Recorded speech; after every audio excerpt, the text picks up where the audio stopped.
The Great Hall of Concordance, a vast, crystalline edifice carved from the heart of a dead star, thrummed with the silent anxiety of 1,000 species. Its vaulted ceiling, a shimmering dome of polarized durasteel, reflected the holographic projections of countless star charts, each nebula and cluster a vibrant scar across the cosmic void.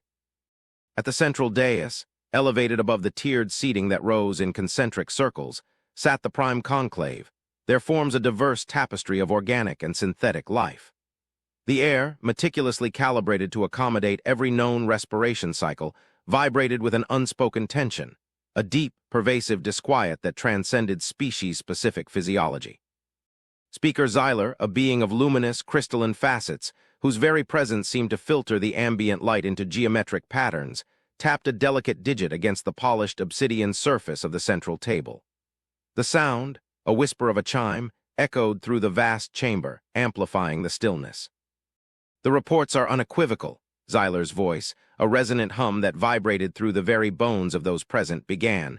"The Terran species continues its trajectory of unconventional development." A ripple, like a disturbance in a still pond, passed through the assembled representatives. The precepts of interstellar conduct, meticulously crafted over cycles of devastating galactic conflict, were designed to foster harmonious coexistence, to guide nascent civilizations away from the destructive paths that had scarred so many emerging species. They were the bedrock of the Concordance, the very essence of its long-fought peace. Yet, the Terrans, these enigmatic beings from the spiral arm's shadowed fringes, seemed to view these sacred tenets as suggestions. The screen above the dais flickered, displaying a holographic rendering of a Terran vessel. It was unlike any design sanctioned by the Concordance. Gone were the sleek, defensive contours, the carefully optimized energy dampeners, the universally recognized markings of a non-combatant exploratory craft. This vessel was blunt, angular, its hull a dark, almost predatory hue. It exuded an aura of purpose. Speaker Xyler continued, "Designations for defensive armaments, energy signatures consistent with high-yield kinetic and directed energy projectors. The data is incontrovertible. This is a dedicated military construct." A chorus of clicks and trills, the agitated expressions of the Vespian delegate, echoed through the chamber. Their representative, a multi-limbed creature of iridescent chitin, leaned forward, its compound eyes fixed on the projection. "But the Terrans, they were categorized as a Class V civilization," the Vespian's voice, a rapid series of high-pitched chirps, translated by the omnipresent concordance systems, pierced the solemn quiet. Their initial forays into interstellar travel were marked by rudimentary propulsion, a primary focus on resource acquisition, and a distinct lack of aggressive posturing. Their initial interactions were cooperative, if somewhat boisterous. A flicker of something akin to exasperation crossed Xyler's crystalline face. Indeed, their early diplomatic overtures were characterized by a certain robust enthusiasm, but the precepts are clear. The construction of vessels designated solely for offensive combat beyond a Class IV civilization's territorial space requires explicit concordance approval. Approval that was, I might add, explicitly denied to the Terran delegation 6 standard cycles ago. The silence that followed was heavier than the vacuum of space, pregnant with the weight of unspoken concerns.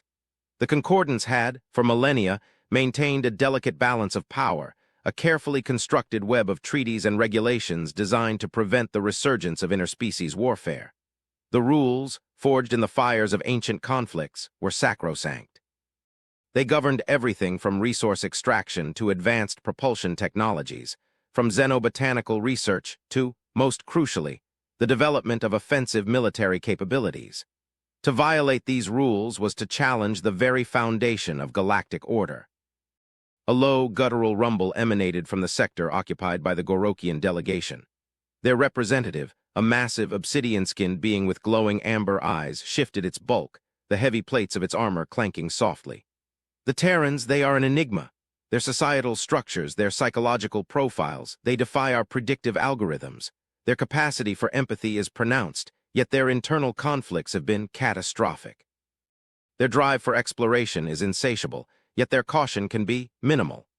The Gorokian's voice, a deep, resonant growl, conveyed a mixture of grudging respect and profound apprehension. "We recall the incident with the Vorexian asteroid field. Our projections indicated an impossibility of traversing the dense, unstable field with their T. In current technology, they proceeded anyway and succeeded through methods we had not accounted for.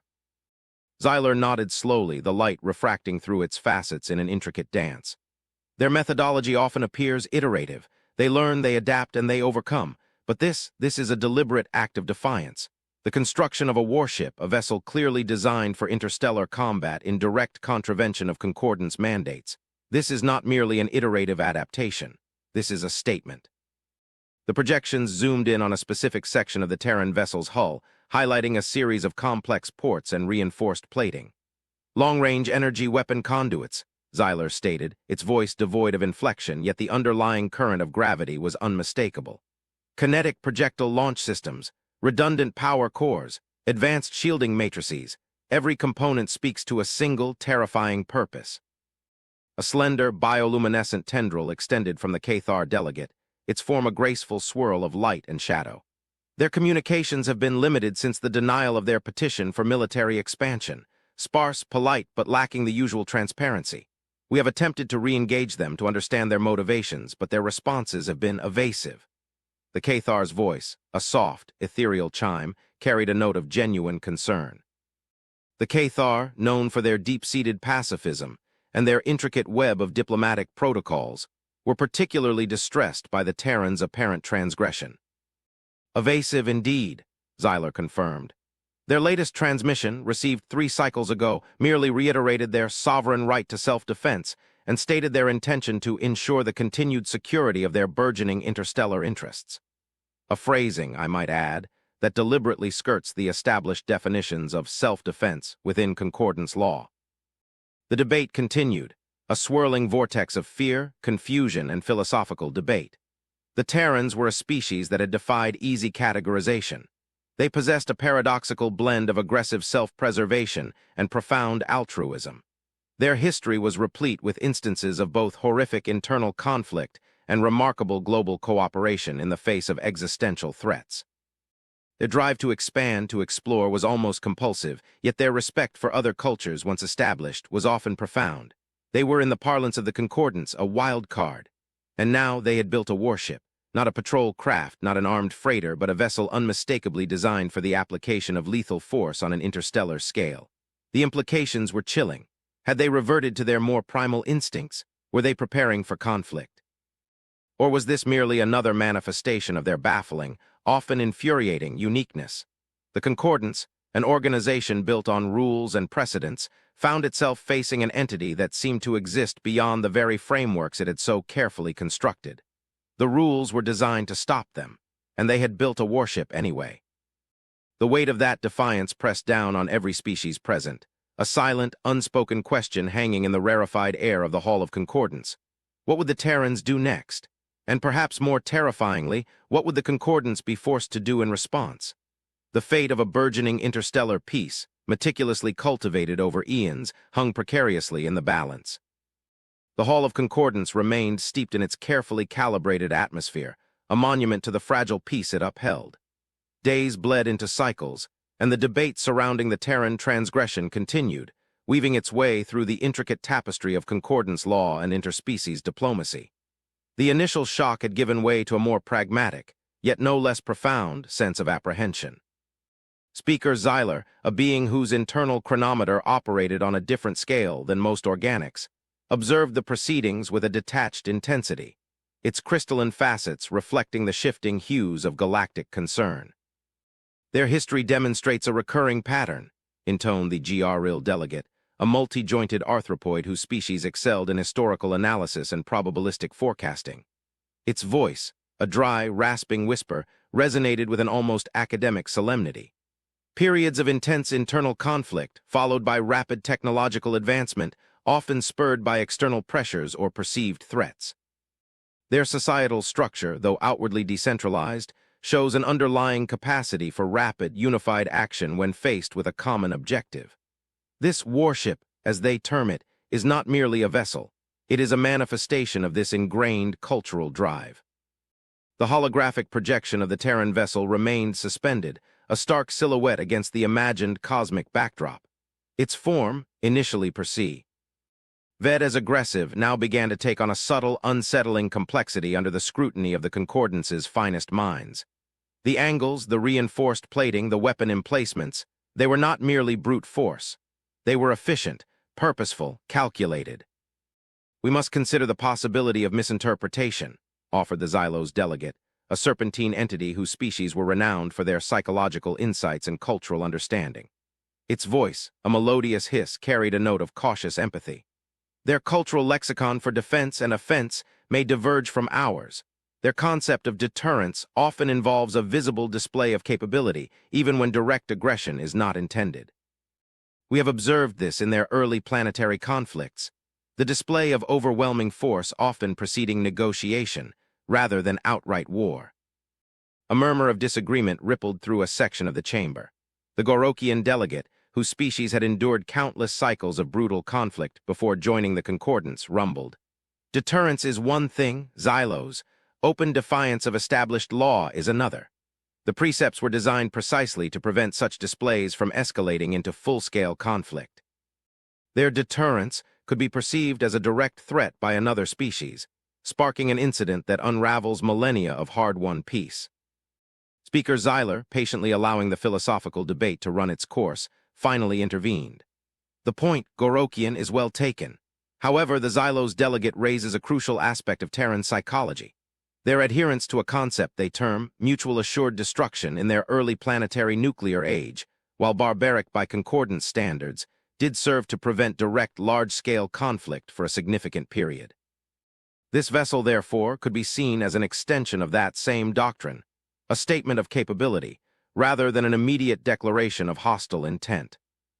The Cathar delegate, its bioluminescent tendrils swirling with renewed agitation, responded, "But the risk, the sheer, unquantifiable risk of such a display.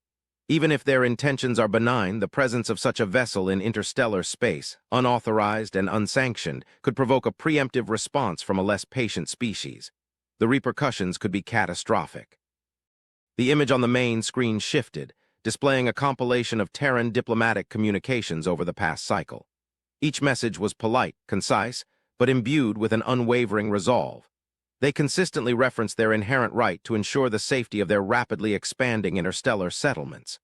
They spoke of the unforeseen dangers of uncharted space, of emergent threats that the Concordance in its vastness might not yet comprehend. They spoke of a responsibility to their own people. "They believe they are acting ethically," Speaker Xyler observed, the light in its facets dimming slightly, indicating a deeper level of analytical processing. "They perceive a void in Concordance protective capabilities, or perhaps a perceived inadequacy in our response times to novel threats. Their arguments, though framed in their unique cultural context, are rooted in a logical framework that is internally consistent, if externally disruptive." The GRIL delegate added, "Our probabilistic models indicate a 73% chance that the Terrans, in their current state, are not actively seeking conflict with established Concordance members. However, the same models indicate a 68% chance of an accidental provocation due to their unconventional approach to security. The variables introduced by this Warship complicate these probabilities significantly." The core of the problem, the unspoken fear that permeated the hall, was the unpredictability of the Terrans.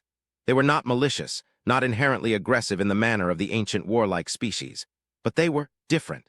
Their logic, their emotional responses, their very way of perceiving the universe often diverged from the carefully cultivated norms of the Concordance.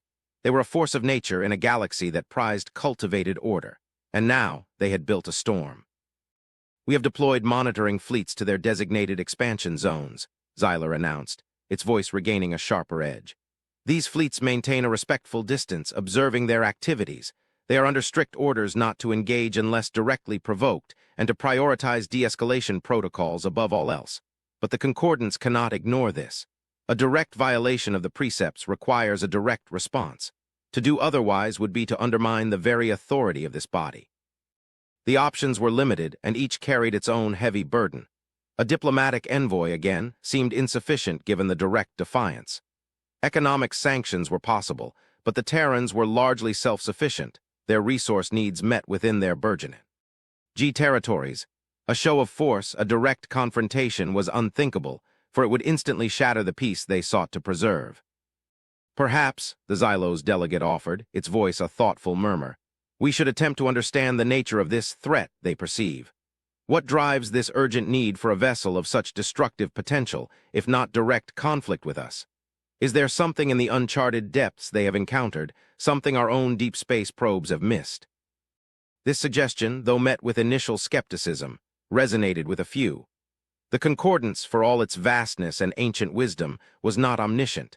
There were still regions of the galaxy unexplored, anomalies uncatalogued, and cosmic phenomena that defied current understanding. But to accept this possibility was to concede that the Terrans, a Class V species by official decree, might possess insights or confront dangers that the advanced Class I and II civilizations of the Concordance had yet to grasp. It was a bitter pill to swallow for some of the more prideful members. Even if a threat exists, the GRIL delegate countered, their unilateral action undermines the collective security framework. Our strength lies in unity, in shared intelligence, in coordinated defense. Their isolationist approach, born of self-reliance, is ultimately a weakness when faced with truly existential threats. The central projection shifted again, displaying the Terran vessel in motion. It was accelerating, its engines glowing with an intensity that spoke of advanced fusion dynamics. It was moving away from their established star systems, deeper into the uncharted territories. It was not retreating, it was moving with purpose. The vessel has initiated deep space transit, Xyler announced, a faint tremor in its otherwise imperturbable voice. Destination unknown. Its trajectory indicates a course towards the Andromeda's Veil sector, a region largely unmapped, characterized by high-energy stellar nurseries and significant gravimetric distortions.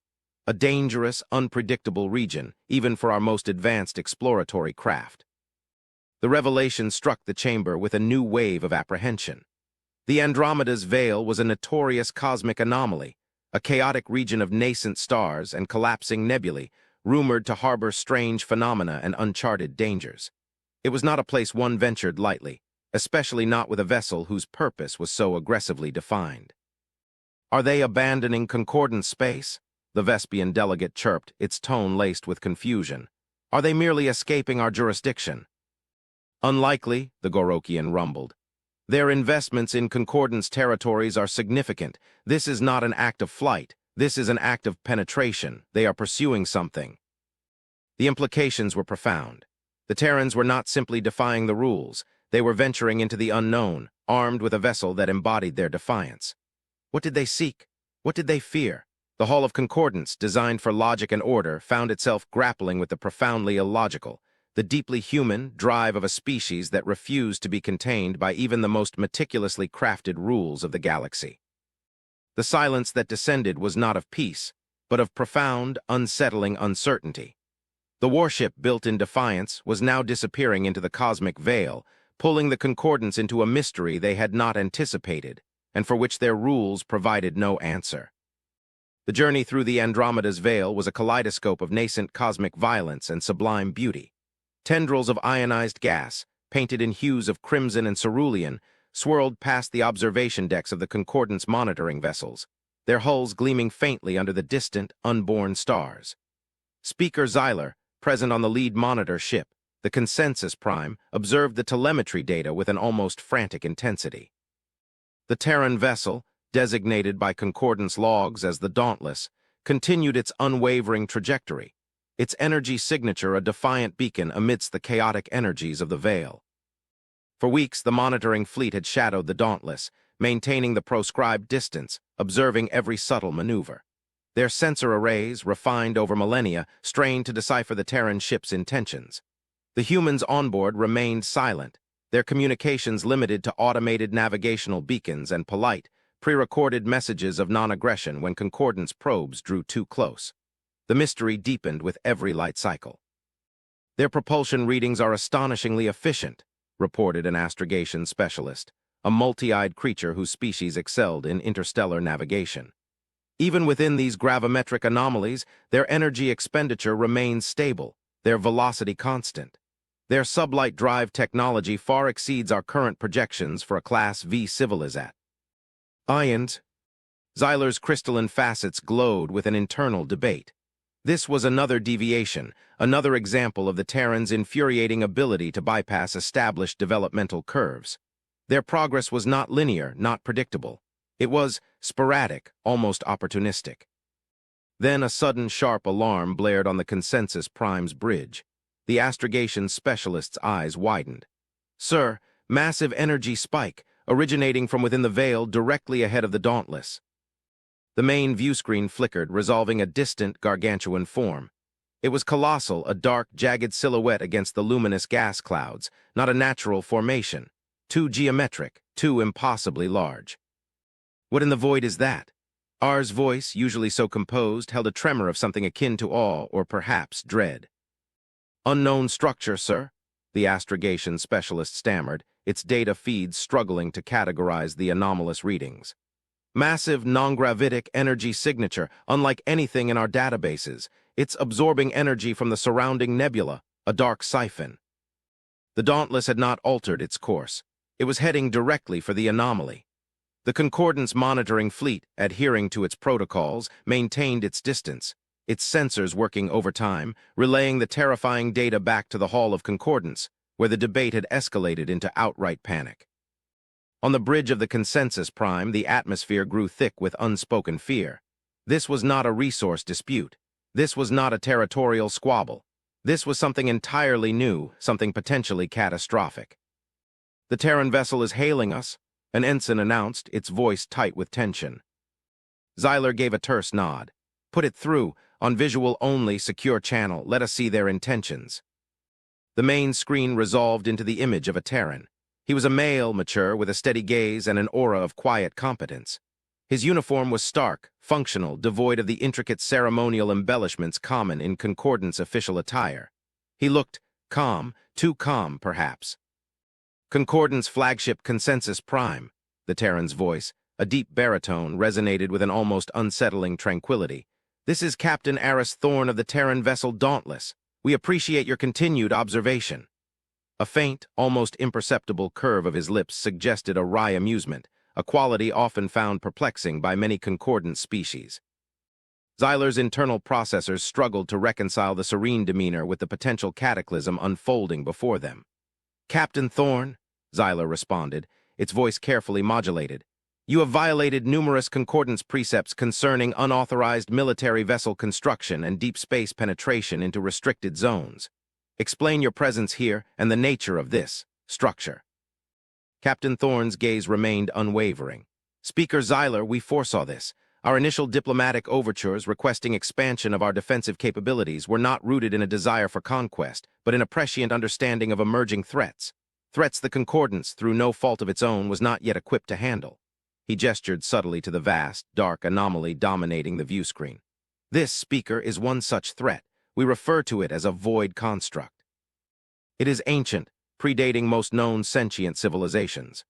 It is a parasitic entity, a relic of a previous cosmic epoch, designed to siphon energy from stellar nurseries, creating instability, collapsing nascent star systems, and rendering entire regions uninhabitable over vast timescales." A collective gasp, translated into various species-specific exclamations of shock, rippled through the Consensus Prime's bridge. A parasitic cosmic entity? This was a scenario from ancient, almost mythical pre-concordance anxieties. "Our deep space probes detected anomalous energy fluctuations emanating from this region cycles ago," Thorne continued, his voice calm, methodical. "Our initial assessment indicated an artificial construct, slowly, deliberately, draining the life from this stellar nursery. If left unchecked, this void construct would consume this entire sector, destabilizing nearby star systems, and eventually spreading its destructive influence across an untold expanse of the galaxy. Its growth rate is accelerating." "But how?" Xyler finally managed, its composure momentarily shattered. "How could a Class V civilization possess the sensor technology, the analytical capabilities, to detect and identify such an entity before the Concordance's own, far more advanced, deep space observation networks?" Thorne's gaze held a flicker of something unreadable, perhaps a subtle pride, perhaps a weariness born of foresight. "Our species, Speaker, has a unique perspective on existential threats. Our history has taught us to look beyond the immediate, to project potential future cataclysms, and to innovate solidly." ons with an almost desperate urgency. Our rudimentary technology, as you termed it, benefits from an adaptability and a certain lateral thinking that often bypasses conventional developmental paths. He paused, allowing the gravity of his words to settle. We also have an inherent, almost instinctual drive to protect life, even life we do not yet fully understand. The destruction wrought by this void construct is indiscriminate. It threatened not just our burgeoning settlements, but any emerging life in its path. We could not stand by. But the rules, Captain, Xyler insisted, a desperate plea for order in the face of burgeoning chaos. The precepts of interstellar conduct, they were designed to prevent unilateral action to ensure collective safety. Thorn met Xyler's gaze with a quiet intensity. And the rules, Speaker, did not account for this. When faced with an existential threat that jeopardizes the very fabric of life in this region, and when the established protocols of a vast, deliberative body like the Concordance would inevitably lead to unacceptable delays in response, we chose to act. We built the Dauntless not to wage war against fellow sentients, but to combat an entity that threatens all life. Its designation as a warship is accurate, for it is built for combat, but its target is not sentient life, it is the void itself. The silence on the bridge of the Consensus Prime was absolute, broken only by the faint hum of the ship's systems and the continued ominous readings from the void construct. The Terrans, initially perceived as arrogant rule breakers, were now revealing a deeper, more profound motivation. Their defiance was not born of malice, but of a terrifying foresight and an unwavering, almost fierce, commitment to protect. They had seen a threat that the Concordance had missed, and they had acted alone, building a vessel of immense power in secret, in direct violation of the very rules designed to prevent such independent action. But their target was not the Concordance. It was a cosmic parasite, a silent destroyer of stars. The rules were designed to stop them. They had built a warship anyway, not for themselves, but for the galaxy. The philosophical implications were staggering, forcing Xyler and the assembled Concordance representatives to confront a truth far more complex and far more terrifying than simple defiance. The human, calm and resolute, was poised to face down a horror that threatened to unravel the very peace the Concordance cherished. The revelation of the void construct sent shockwaves through the Hall of Concordance. The detailed sensor data and Captain Thorn's measured explanation broadcast across all channels. The elegant, crystalline walls of the chamber now seemed to hum with an entirely different kind of energy, not fear of the Terrans, but a chilling awe at the scale of the threat they had uncovered. Speaker Xyler, now back on the central dais, its presence radiating a quiet intensity, felt the shift in the collective consciousness of the delegates. The accusations, the indignant pronouncements had evaporated, replaced by a deep, unsettling silence. Captain Thorn, Xyler's voice, usually a chime, was now a low, reverberating hum. Your claims are extraordinary. Our most advanced deep space observation networks, synchronized across countless light years, failed to detect this void construct. Explain the disparity in our findings. The holographic projection of Captain Thorn, still emanating that unnerving calm, reappeared on the main screen. Speaker, our methodology differs. The Concordance's networks prioritize the detection of sentient life, established energy signatures, and predictable astrophysical phenomena. The void construct is not life as you define it.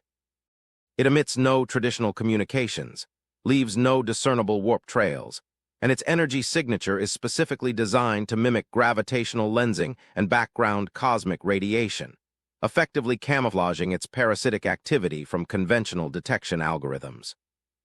He paused, a flicker of something unreadable crossing his eyes. Our approach, born of necessity and a history of facing unconventional threats, involves anomaly detection at a much finer granularity.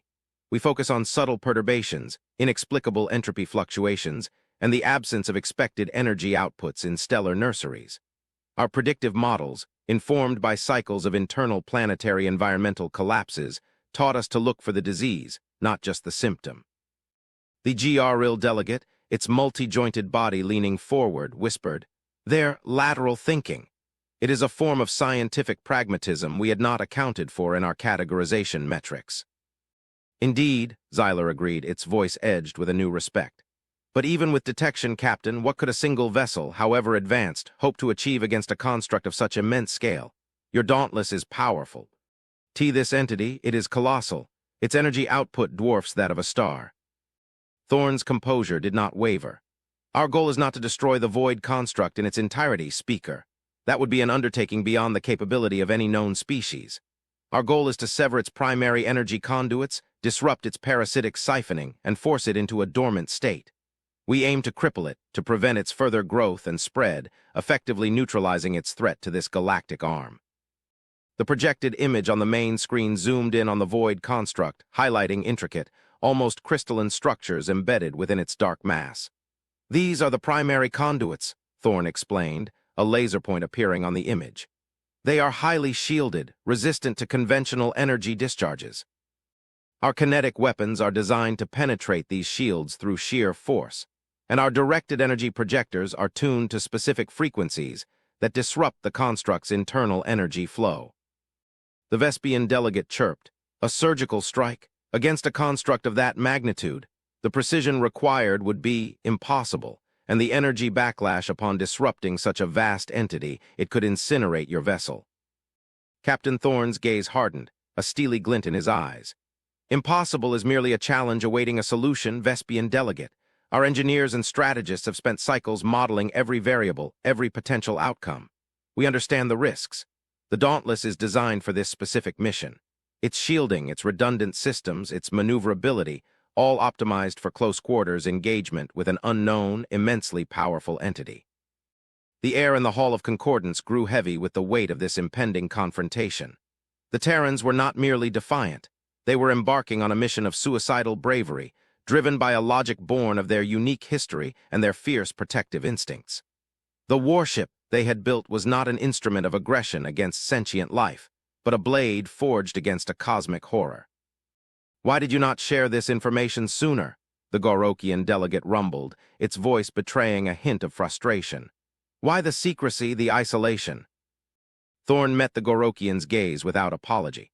"When we presented our initial findings to your scientific liaisons, the data was largely dismissed as speculative, based on unconventional metrics. The time required for full concordance verification, for the consensus-building process, for the deployment of a collective response, it would have been too late. The void construct was accelerating its growth. We could not afford to wait. We had to act." A profound silence descended upon the hall. The truth of Thorne's words resonated deeply. The Concordance, for all its wisdom and meticulous processes, was a vast, bureaucratic entity. Its strength lay in deliberation and collective agreement, but its very structure made it slow to react to truly novel, unforeseen threats. The Terrans, with their history of rapid, decisive action in the face of imminent catastrophe, had bypassed the system, not out of contempt, but out of necessity. "We are now within engagement range, Speaker," Thorne announced, his voice momentarily devoid of emotion, a professional delivering a mission update.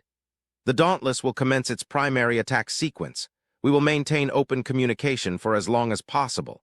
If we fail, the data we transmit will be invaluable for future efforts to combat this entity."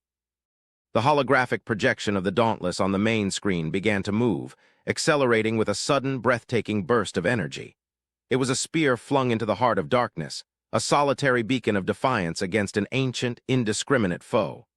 The Concordance monitoring fleet, positioned at a safe distance, held its breath. On the bridge of the Consensus Prime, the astrogation specialist pointed a trembling digit at the screen. "Gravimetric distortions, massive energy surges. The void construct is reacting. It's turning towards the Dauntless." The colossal, dark entity began to shift, vast tendrils of its form extending, pulsing with captured stellar energy. It was not inert. It was sentient in its own horrific way, reacting to the intrusion, preparing to crush the audacious speck that dared to challenge its ancient feast. "Captain Thorne," Xyler projected, its voice now tinged with genuine fear, "abort. The risks are too great. Return. We can devise a collective strategy." Thorne's face, projected across the vast hall of Concordance, remained steadfast. A faint smile devoid of humor touched his lips. "Speaker, we are humanity. We do not abandon a fight when lives are at stake. We built this warship for a reason, and now we use it." The screen filled with flashes of light, streaks of energy lashing out from the Dauntless. The vessel, a tiny speck against the immense darkness of the Cons. Trucked, danced with impossible agility, weaving through the destructive energy tendrils, its weapons firing with relentless precision. The impact points on the void construct glowed, briefly, before the darkness absorbed them. Then a sudden blinding detonation erupted from the void construct. A feedback surge, immense and terrifying, rippled outwards, washing over the monitoring fleet like a physical blow. The consensus prime groaned under the assault, its shields straining. "Status of the Dauntless," Xyler demanded, its voice a sharp, desperate cry. The screen flickered. The image of the void construct was obscured by the chaotic energy, and the signature of the Dauntless, it was gone. Just a faint, residual energy echo, rapidly fading into the cosmic background noise. A collective groan of despair filled the Hall of Concordance. They had failed. The Terrans had sacrificed themselves, and for what? The void construct, though briefly disrupted, would surely recover. Then a low, persistent alarm blared on the consensus prime. "Sir, residual energy signature of the Dauntless, it's consolidating, it's reforming. And the void construct, its energy output is plummeting. The siphon is destabilized." On the screen where the Dauntless had vanished, a faint, shimmering outline began to coalesce. It was battered, scarred, but unmistakably the Terran vessel. And the void construct, its vast form now racked with intermittent energy discharges, was slowly, agonizingly shrinking, its tendrils retracting, its dark mass dimming. The parasitic siphon was broken. Captain Thorne's face reappeared on the main view screen, his features smudged with what looked like ash, a thin trickle of blood near his temple. But his eyes, though weary, held a triumphant gleam. "Speaker Xyler," he rasped, his voice raw but strong, "mission accomplished. The void construct is neutralized. It will enter a dormant state, incapable of further parasitic activity for at least 10,000 cycles. Our unique approach to damage control proved effective." He allowed himself a brief, weary smile. "We may have bent a few rules, Speaker, but we saved a star system, and perhaps many more." The silence that followed was not of despair, but of profound, humbling awe. The Terrans, the unpredictable, the defiant, had faced down an existential threat that the Concordance had not even detected, and they had won. They had built a warship against the rules, and with it, they had saved them all. The Hall of Concordance, for the first time in millennia, found itself utterly without precedent, gazing at a species that had rewritten the very definition of galactic heroism. The aftermath of the void construct engagement was a period of unprecedented introspection and accelerated change for the Concordance. The images, the data, the raw heroism of the Dauntless's crew were transmitted across every member species, shattering preconceived notions and forging a new, complex understanding of humanity. The Hall of Concordance, once a bastion of rigid adherence to ancient law, now resonated with a different kind of energy. A blend of profound respect, intellectual curiosity, and a deep, unsettling humility. Speaker Xyler convened a special session, not for debate or reprimand, but for dialogue. Captain Aris Thorne, now a legend in his own time, was invited to the central dais, his presence a stark contrast to the often ceremonial and ornate appearances of other delegates. He wore a simple, functional Terran uniform, his posture still exuding a quiet competence, though a faint weariness lingered in his eyes. "Captain Thorne," Xyler began, its voice softer, more resonant with empathy than before, "the Concordance owes you and your species a debt of gratitude that cannot be adequately expressed. Your actions, though initially perceived as a grave transgression, have undeniably preserved countless nascent star systems, and potentially entire civilizations. The void construct, upon further analysis of the data you provided, was far more dangerous than we could have ever imagined." Thorne nodded, his gaze sweeping across the diverse assembly. "We merely did what was necessary, Speaker. Our species learned long ago that some threats cannot be met with conventional responses, nor can their solution always await collective consensus. When the survival of life itself is at stake, expediency often becomes the highest virtue." The Xylo's delegate, its serpentine form swaying gently, posed a question that echoed the internal struggles of many. "Captain, your defiance of the precepts was a calculated risk. Did you anticipate the Concordance's potential military response? Were you prepared to engage your warship against the very forces of galactic order you ultimately sought to protect?"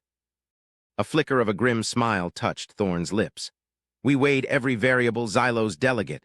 We understood the protocols, the potential consequences, but we also understood the nature of the Concordance itself.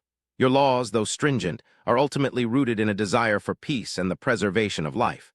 We gambled that when faced with undeniable evidence of a truly existential, non-sentient threat, The concordance would prioritize the greater good over a strict adherence to procedure. It was a gamble, yes, but it was also a testament to our faith in the underlying ethics of this body. A murmur of contemplative appreciation rippled through the hall. The Terrans had not just defied the rules. They had, in a way, trusted the spirit of the rules, even as they broke the letter. This revelation struck a deep chord with many of the delegates, revealing a layer of sophisticated ethical reasoning within humanity that had previously been obscured by their unpredictable nature. The GRIL delegate, ever analytical, inquired, "Your vessel, the Dauntless, its damage control protocols, as you termed them, were unlike anything documented in our engineering archives. The ability to effectively reconstitute structural integrity and functional systems after sustaining such catastrophic levels of directed energy feedback. How was this achieved?" Thorne exchanged a brief glance with a young Terran engineer who stood respectfully behind him, a female with an intense, intelligent gaze. "Our engineers, driven by millennia of self-reliance in resource-scarce environments, develop what we call adaptive refabrication matrices. Essentially, the ship's hull and internal systems are composed of a hyperdense, self-assembling nanite-based alloy. When catastrophic damage is sustained, these nanites, drawing on stored energy reserves, can rapidly reconfigure and repair structural integrity, even replacing entire sections, provided the core power conduits remain viable." The chamber erupted in a cacophony of exclamations. Such technology, the ability for a ship to essentially rebuild itself in situ, was revolutionary, pushing the boundaries of what even the most advanced concordance species deemed possible. It spoke of a deep, almost visceral understanding of survival and resilience. "It also contributes to our design philosophy," Thorne continued, "of making our vessels adaptable to unforeseen threats. We learned early in our history that the galaxy is a place of constant surprises. Rigid designs, optimized for specific threats, often fail when confronted with truly novel challenges." The Cathar delegate, its bioluminescent tendrils pulsing with newfound admiration, posed a more philosophical question. "Your species has demonstrated an extraordinary capacity for both fierce independence and profound self-sacrifice. How do you reconcile these seemingly contradictory drives within your cultural psyche?" Thorne paused, looking thoughtful. "It is perhaps our defining paradox, Cathar. We are a species born of competition and cooperation. Our history is filled with examples of both devastating internal conflicts and miraculous moments of global unity in the face of external threats. We are, by nature, survivors. And sometimes, survival demands that we put aside our differences, even our disagreements with established authority, to face a common foe. Our independence gives us the drive to forge our own path. Our capacity for sacrifice reminds us that no path is truly walked alone." The dialogue continued for cycles, deepening the concordance's understanding of humanity. They were not merely rule breakers, but pragmatists of an unparalleled order. Their warship was a testament not to aggression, but to an unwavering commitment to the preservation of life, even at great personal cost. They had built it not out of malice, but out of foresight, necessity, and a terrifyingly efficient ingenuity born of their unique evolutionary path. As the special session drew to a close, Speaker Zyler made a historic announcement. "Effective immediately, the Concordance is establishing a new task force, the Vanguard Initiative. Its mandate will be to identify, research, and mitigate emergent cosmic threats that fall outside the purview of conventional Concordance protocols. Captain Aris Thorne, your species, unique insights and technological prowess will be indispensable.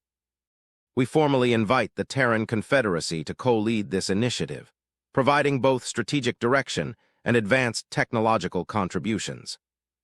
A wave of assent, a collective sigh of relief and renewed hope, swept through the hall. The very species that had defied the rules was now being asked to help rewrite them, to lead the galaxy into a new era of proactive defense against the unforeseen. Thorne's face, projected across the vast chamber, broke into a genuine, if still understated, smile. "The Terran Confederacy accepts, Speaker. We look forward to working with the Concordance, not merely as partners, but as friends, in securing the future of this galaxy." The alliance, forged in the crucible of defiance and cosmic horror, marked a profound shift in galactic politics. The Concordance began to integrate Terran-derived technologies, their adaptive refabrication matrices, their advanced anomaly detection algorithms, into their own fleets and observation networks. The Dauntless became the flagship of the Vanguard Initiative, no longer an illicit warship, but a symbol of unity against the unknown. But the galaxy, as Captain Thorne had often observed, was a place of constant surprises. Just as the euphoria of the Alliance began to settle, just as the joint Terran Concordance teams were establishing their deep space outposts within the Andromeda's veil, a new, far more enigmatic signal was detected. It was not an energy signature. It was not a gravimetric anomaly. It was a complex data packet, ancient beyond reckoning, embedded within the very fabric of the void construct itself, a message slowly decrypting as the construct's dormant state allowed for deeper analysis. The signal had been hidden, deliberately cloaked, a silent testament to a civilization that had existed untold eons before the Concordance had even conceived of interstellar travel. The message, once fully decrypted, was breathtaking. It was a warning. A detailed, holographic projection unfolded across the main screen in the Hall of Concordance, displaying not just the void construct, but countless others like it, spread across vast, uncharted expanses of the universe. The original message senders, a species long extinct, described their futile war against these parasitic entities, their ultimate defeat, and their desperate attempt to leave a message, a guide for any future civilization that might encounter the same threat. But embedded within the warning, a secondary, far more disturbing discovery emerged. The extinct species had not merely fought the void constructs. They had, in their desperation, attempted to weaponize them to control their energy siphoning capabilities for their own, ultimately self-destructive, ends. The message detailed the devastating consequences of this hubris, the constructs turning on their would-be masters, wiping them from existence. And then the final, chilling revelation of the message. The void constructs were not a natural phenomenon. They were a herd, guided, directed by a far greater unseen intelligence, an intelligence that manipulated cosmic parasites as instruments of galactic cleansing. The initial signal concluded with a single, repeating phrase left by the extinct civilization. "The shepherds are coming. They call the garden. Be warned." The Hall of Concordance fell into a deeper silence than any before. The void construct was merely a tool. The Dauntless had merely clipped the claws of a much larger, far more malevolent beast. The Terrans had shown them how to fight the immediate threat. But now a new cosmic horror emerged, an ancient, unseen enemy that viewed entire galaxies as a gardener views an overgrown patch. The scale of the universe, once understood as merely vast, now seemed impossibly, terrifyingly complex. Speaker Xyler, its crystalline form reflecting the grim projections, turned to Captain Thorne, who stood silently beside the dais, his face etched with a newfound, chilling realization. "Captain, the shepherds! What does this mean?" Thorne's gaze was distant, fixed on the holographic depiction of galaxies being culled. His voice, usually so steady, was now a low, almost visceral murmur. "It means, Speaker, that we have just encountered the smallest of their livestock. It means the true game is only just beginning. And it means we built our warship for a reason we are only now beginning to comprehend." The fear was no longer of humanity's unpredictability, but of the vast, unknown cosmos that lay beyond even the Concordance's ancient knowledge. The unity forged between humans and aliens was not a victory, but merely the first step in a much larger, more terrifying war. Humanity, the species that defied the rules, had proven its worth against the void. Now they were poised to lead the galaxy against a foe that dwarfed even the void construct, against a cosmic gardener that saw all civilizations as weeds. The true challenge, the true testament to their united resolve, had only just begun. The rules, once sacred, would now need to be broken, rewritten, or cast aside entirely, in the face of an enemy that operated beyond any known framework of existence. The galaxy, once a place of defined borders and established orders, was about to become a battleground. And humanity, the audacious, defiant species, was now at its unexpected, terrifying forefront.